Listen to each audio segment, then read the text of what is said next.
অন্য 9টা ওয়ার্ডে 8টা ওয়ার্ডে কি হবে জানি না। আমার বিশ্বাস দক্ষিণ হাজারদিয়া যদি স্বেচ্ছাসেবক লীগের ওয়ার্ড কমিটি সবচেয়ে ভালো হয় এবং দায়িত্বশীল হয়, অন্যান্য আওয়ামী লীগের অঙ্গ সংগঠনের যতগুলি পদ আছে সবচেয়ে বেশি লাভবান হবে অত্র ওয়ার্ডের স্বেচ্ছাসেবক লীগের সংগঠন ওয়ার্ড কমিটি। কেননা এই সংগঠনে দায়িত্বে নিয়োজিত আছে জলিল ভাই থেকে সংগঠনের কর্মসূচি পালন করার জন্য কোনো সমস্যা হবে না।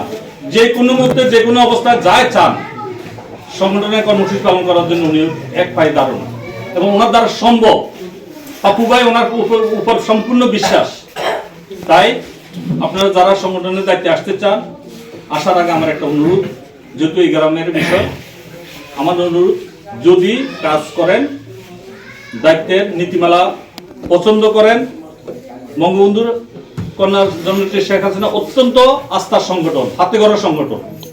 এই সংগঠনের যদি দায়িত্ব নিয়ে কাজ করতে চান, যারা আসবেন ভালো করতে পারবেন যদি ভালো কাজ করে।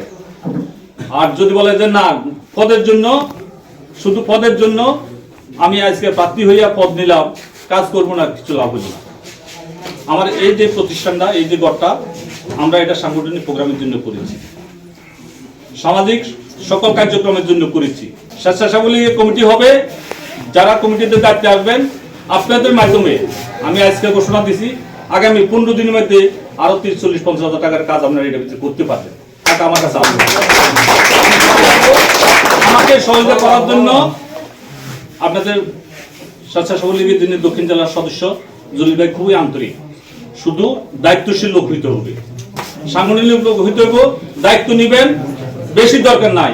আপনি ডাকে, আপনারা যে সভাপতি সেক্রেটারি ভাই আপনাদের ডাকে, যে কোনো মুহূর্তে জলিল ভাই বলবে, আপনারা শুধু উনি বলবে, সাথে সাথে আমরা 20 জন লোক নিয়ে ওনার কর্মসূচি বাস্তবায়ন করবেন। 50 জন 100 জন বলি না, 20 জন লোক আপনাদের কনফার্ম, 30 জন লোক কনফার্ম থাকতে হবে। যে কোনো ডাকে যে কোনো মুহূর্তে 1 ঘন্টা নোটিশে যাতে আমরা 20 জন 25 জন লোক নিয়ে জলিল ভাই কর্মসূচি পালন করতে পারেন, এর লোক আমাদের দরকার।